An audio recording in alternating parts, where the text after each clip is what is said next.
students. Good morning, ma'am. Please have seat. Okay, ma'am. How are you all? We are all fine, ma'am. Okay. Today we will explore force and pressure through questions. Okay. Okay, ma'am. Okay. Let's start with first question. What is force? Can anyone give me any example of force? First, tell me what is force? A pull or a push. A pull or a push of any object is called force. Okay. So can you give an example of force in real life? Ma'am, pushing a door. Yes, very good. So why does a door move when pushed? Can anyone tell me? Because of the applied force. Yes, right. So is force is visible? Can anyone tell me? No, ma'am. It's not visible. Okay. Then how do we know force is present? When we see the movement or shape change. Okay, very good. Thank you, ma'am. Can you give an example of this? Anyone? Pressing a sponge or balloon. Okay, right. Can force act from a distance? Can anyone tell me?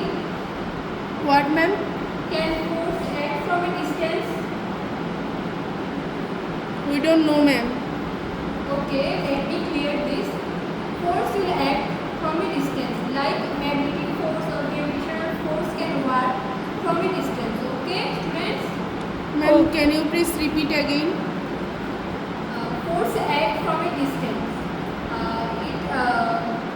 It works from a distance by gravitational force and magnetic force. Okay, student? Okay, ma'am. Okay. So, what do you understand by pressure? Can anyone tell me? No, ma'am. Okay. Ma'am, force applied area. Yes, good. If the area decreases, what happens to force? Can anyone tell me? Sorry. If the area decreases, what happens to pressure? Can anyone tell me? Ma'am, can you please repeat the question? Okay. If the area decreases, so what happens to the pressure? Can anyone tell me? Ma'am, pressure increases. Right. Very good. Then, can anyone tell me why do sharp knives cut better than blunt objects? Can anyone? Ma'am, please repeat. Why do sharp knives cut better than blunt ones? Can anyone tell me?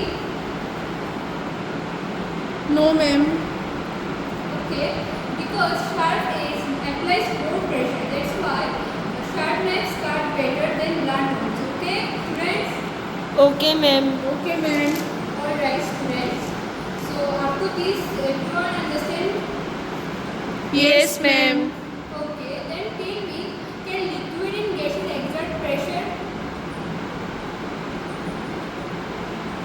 Yes, ma'am. Yes. Okay. In whose direction does pressure acts in fluids? Can anyone tell me? No, ma'am. Okay. From all direction, pressure acts in liquid. Okay.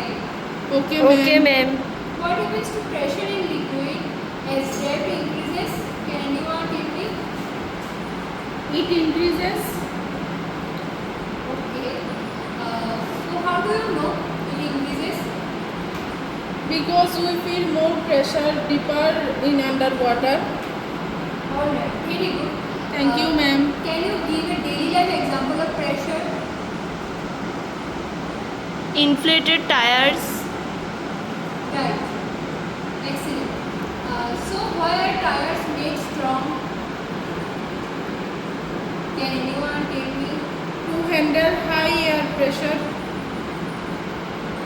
Repeat, please repeat. To handle high air pressure. Okay, very good.